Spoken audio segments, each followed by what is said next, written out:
جب تک آپ اللہ اللہ کرتے رہے، نمازیں پڑھے، روزہ رکھے، حج کرے، زکات دے، کوئی بھی آپ کو پتھر نہیں مارے، کوئی بھی آپ کو تکلیف نہیں دی۔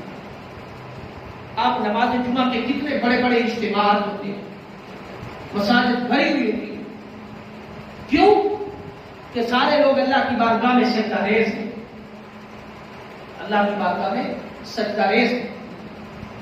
وہ سجدہ ریز ہونے کے بعد اگر اسی اجتماع کو یہ کہیں کہ باہر احتجاج کرنا ہے، آپ کی آواز سب بلند کرنی ہے، تو آپ کے پاس 4 یا 5 افراد کھڑے ہوں گے اور بڑی مسجد غائب ہوگی،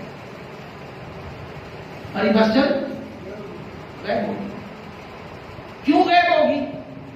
اس لیے کہ ہم سیدھا سادہ اسلام جانتے ہیں، نماز پڑھنا ہم سمجھتے ہیں کہ دین کا کام ہے، دین پر عمل کرنا۔ یہ احتجاج کرنا سیاست ہے، یہ احتجاج کرنا سیاست ہے، یہ حق مانگنا سیاست ہے، یہ سب کچھ سیاست ہے۔ ہم اس کو یہ جملہ بول کر کے اپنے آپ کو بڑا متقی، بادشاہ اور پرہیزگار بنا کر نکل جاتے ہیں، جیسا کہ آج کل کے دور کے اندر ہے۔ کہیں حق کی آواز کے لیے باہر نکل آئے، نہیں پولیس آ جائے گی، مارے گی نہیں۔ فیس بک پہ ہم سب سے بڑے مبلغ اسلام، بڑے تحریکی، بڑے تنظیمی، بڑے مجاہد، بڑے حقدار فیس بک پر، سوشل میڈیا پر باہر آ جائے تو ان میں سے ان کو کچھ نہیں پتا تھا، باہر نکل کر کے دھوپ پر کھڑا، نہیں گرمی بڑی ہے، 17 جون کی پوسٹیں بڑی بڑی لگائیں گے فیس بک میں، ٹھنڈے کمرے میں بیٹھ کے کام کرنا، مگر باہر نکل کے سڑک پہ کھڑا ہونا تو بڑا مشکل تھا۔ حق کے لیے باہر کھڑا ہونا، جان دینا، یہ بڑا مشکل کام ہے۔ وظیفہ پڑھنا، تسبیح پڑھنا، درود پڑھنا، یہ بڑا آسان کام ہے ٹھنڈے کمرے کے اندر بیٹھ۔ یہ کانسیپٹ کلیئر کر لیں آج۔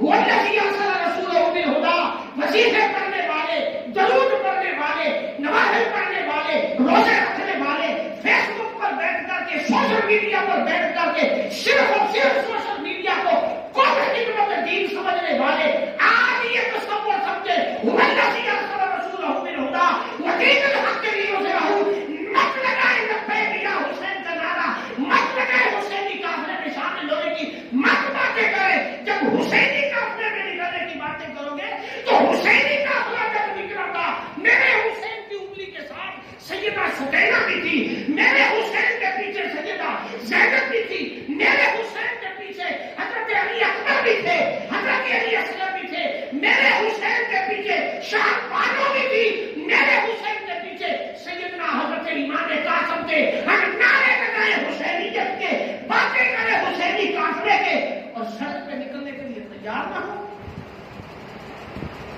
والذی ارسل رسولہ بالہدی ودین الحق، یا تو اس قرآن کی صاحب کا انکار کرے یا حق کے لیے ان آسائشوں کو چھوڑ کر باہر آواز حق کے لیے نکلنا ہو۔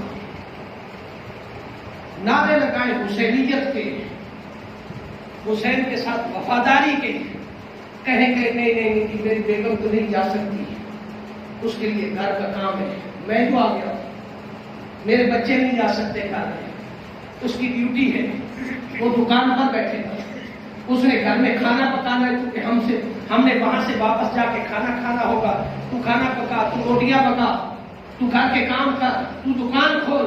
میں ایک پھٹیک ہے جو بھی بھگتا آتا، میں یہ ایک پھٹیک ہے بھگتا آتا، تو پھر والذی ارسل رسولہ بالہدی ودین الحق نافذ نہیں ہوگا۔ پھر یہ ڈرامے بازیاں چھوڑ دیں، پھر وہ حق نافذ قدم نہیں ہوگا۔ اگر حق کو نافذ کرنا ہے تو پھر سیدہ زینب سے، صرف بچوں کا نام سیدہ زینب فاطمہ الزہرا رکھ لینے سے حسینی قافلے کے اندر شامل نہیں ہو جائیں گے۔ سیدہ فاطمہ سے محبت کرنی ہے تو دیکھ کے گھر کا کنبہ کربلا میں کھڑا ہے، 6 ماہ کا علی اصغر بھی وہاں کھڑا ہے، علی اکبر جوان 18 سال کا بغیر شادی شدہ وہ بھی کھڑا ہے، امام قاسم کھڑا ہے، امام عباس کھڑے ہیں۔ سیدہ بیٹیوں کے نام سیدہ زہرا رکھ لینے سے دین کی خدمت کے تقاضے پورے نہیں ہوتے، اہل بیت کی محبت کے تقاضے پورے نہیں ہوتے۔ صرف سیدہ زینب کا نام رکھ لینے سے بیٹیوں کے اندر حیا پیدا نہیں ہوتی، سیرت سیدہ زینب بھی سکھانی ہوگی۔ وہ سیدہ زینب جس نے باطل سامراج کے سامنے کربلا خراسان سے نکل کر دمشق کے بازار میں علم اعلان کہا تھا، میں وہ زینب ہوں جس کی خون کے اندر حیدر کرار کا خون دوڑتا ہے، جس نے بات کرنی میدان میں آتا ہے۔ ہم کئی بیٹیوں کے نام سیدہ زینب رکھ لیا، فاطمہ الزہرا رکھ لیا، دین کے تقاضے پورے ہو گئے، بڑے خوش ہیں، بڑے خوش ہیں۔ دین کے تقاضے، پھر وہ اصل، پھر وہ محبت، پھر وہ سارا کچھ پیدا کرنا ہوگا، پھر پیدا ہوگا هو الذی ارسل رسولہ بالہدی ودین الحق لیظہرہ علی الدین۔ یہ دو تصورات چھوڑ دیں کہ مذہبی اسلام اور سیاسی اسلام، اسلام ایک ہی ہے۔ یہ عیسائیوں والا نظام ہے، ان کی ہفتے کے بعد عبادت ہوتی، اتوار والے دن گھنٹی بجتی ہے نا، وہ سارے اکٹھے ہو جاتے ہیں، ہفتے کے 6 دن وہ سارے کے سارے جو کام کرے ان کا مذہب کے ساتھ کوئی تعلق نہیں ہے، برائی کرے، نیکی کرے، اچھائی کرے، جو کام کرے ان کا سارے کام 6 دن کا عبادت کے ساتھ اور مذہب کے ساتھ تعلق، مذہب ان کا صرف اتوار والے دن ہے، مذہب صرف ان کا اتوار والے دن۔ اسلام کا تصور کیا ہے؟ یہ حدیث پاک اس سے پہلے بھی میں کئی بار بیان کر رہا ہوں۔ اسلام کا تصور یہ ہے کہ اگر راستے میں بھوکا مل گیا ہے تو اس کو کھانا کھلاؤ، کھانا کھلاؤ گے تو رب کائنات کی قربت نصیب ہوگی، رب کائنات کی قربت نصیب ہوگی۔ پیاسے کو گرمی کی شدت میں پانی پلاؤ گے تو اللہ کی قربت نصیب ہوگی، اندھے کو سڑک پار کراؤ گے اللہ کی قربت نصیب ہوگی۔ کسی دکھ درد مصیبت زدہ اسلام کا یہ تصور ہے کہ مسجد میں آنے والے بڑے متقی پارسا لوگوں، تمہاری صف کے اندر بہت سارے ایسے لوگ سفید کوٹ گڑے ہوں گے جن کے گھر کئی دنوں سے کھانا نہیں پکا ہوگا، کبھی حال پوچھا تو نے؟ صاحبان تقویٰ وظیفے پڑھنے والوں، کبھی ان کی طرف بھی ہاتھ دیکھا کہ جو تمہارے ساتھ کندھے سے کندھا ملا کے کھڑا تھا اس کا حال کیا تھا؟ کیا اس کے گھر، اگر تم اتنا بھی محسوس نہیں کر سکتے تو پھر المسلم اخو المسلم کہنے کی تمہیں کیا ضرورت محسوس ہوئی؟ تمہارے اندر بھائی بھائی تب بنتا ہے کہ بھائی خونی رشتہ ہو نا، تو بھائی کو پتا ہوتا ہے میرا ماں جایا بھائی ہے، اس کی تکلیف کیا ہے، اسی بھائی جائے ماں جائے بھائی کے رشتے کو فرمایا تو مسلمان بھی آپس میں بھائی ہو۔ وہ کیسا بھائی ہے کہ جو کندھے کے ساتھ کندھا کھڑا کر کے لگا کر کے نماز تو پڑھ رہا ہے مگر تو اس کی گھر کی تکلیف کو جان نہیں سکا، اس کے چہرے کی فیس ریلیٹ نہیں کر سکا، اسے پہچان نہیں سکا۔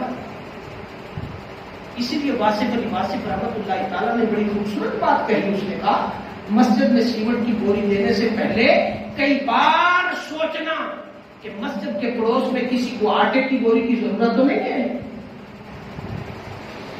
وہ مسجد کے ساتھ والا آٹے کی بوری کو ترستا رہے تو مسجدوں کے اونچے اونچے مینار بناتے رہو، وہاں شیشے کا کام کرتے رہو، تو یہ شیشے کے کام کسی کام کے نہیں ہے اگر مسجد کا پڑوسی رات کو بھوکا دستا۔ اسلام کا تصور یہ ہے، اسلام کہتا ہے مسجد بنانے سے قبل مسجد کے پڑوسی کا خیال کر،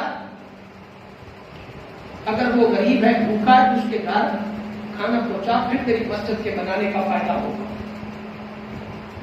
اسلام کا تصور ہے۔ اور دوسرا اسلام کا تصور، آقا علیہ السلام نے فرمایا آٹومیٹک سسٹم کے تحت انسان کے بہت سارے گناہ معاف ہو جاتے ہیں۔ پھر فرمایا کچھ گناہ ایسے ہیں، کچھ گناہ ایسے ہیں جو توبہ کرنے سے معاف ہو جاتے ہیں۔ پھر فرمایا کچھ گناہ ایسے ہیں جو اس سے بڑی توبہ کے تقاضے پورے کرنے سے، یعنی کہ گناہوں کی جو سزا مقرر ہے اسلامی قانون کے اندر، شریعت کے قانون کے اندر، ملکی قانون کے اندر، وہ سزا بھگت لے تو وہ گناہ معاف ہو جاتے ہیں۔ پھر آقا علیہ السلام نے فرمایا کچھ صغیرہ گناہوں میں سے اور کچھ چھوٹے کبیرہ گناہ، چھوٹے کبیرہ گناہ سے کہ کبیرہ گناہوں کی بھی لسٹ ہے کہ بڑے بڑے گناہ ہیں۔ کچھ گناہ ایسے ہیں جو انسان کو معاف کر دینے سے معاف ہو جاتے ہیں، انسان کو معاف کر دینے سے معاف ہو جاتے ہیں۔ فرمایا کچھ کبیرہ گناہ، صغیرہ گناہوں میں سے کچھ گناہ ایسے ہیں جو حرم کعبہ کے اندر آب زمزم کے مقام پر کھڑے ہو کر انسان دعا کرے اور حرم کعبہ کے اندر کھڑے ہو کر نوافل پڑھ لے، دعا کرے تو اللہ پاک کو گناہ معاف کر دیتا۔ اور ان سارے گناہوں کی لسٹ میں 5-6 بڑے بڑے گناہ گناہ کبیرہ وہ شامل نہیں ہے. قتل، زنا، شرک، قطع رحمی اور حقوق العباد، یہ 5-6 گناہ ایسے ہیں جو ان سارے گناہوں کی معاف ہونے والی لسٹ میں یہ گناہ شامل. یہ گناہ 27ویں شب کو بھی معاف نہیں ہوتے اگر ان کو معاف کروانے کا کوئی راستہ نہ اختیار کیا جائے. معاف کروانے کا راستہ اختیار، قتل کا بدلہ قتل نہ کیا جائے. قطع رحمی، خونی رشتوں کو توڑنے والا آپس میں جا کر کے معافی مانگ کر ان کو راضی نہ کرنے.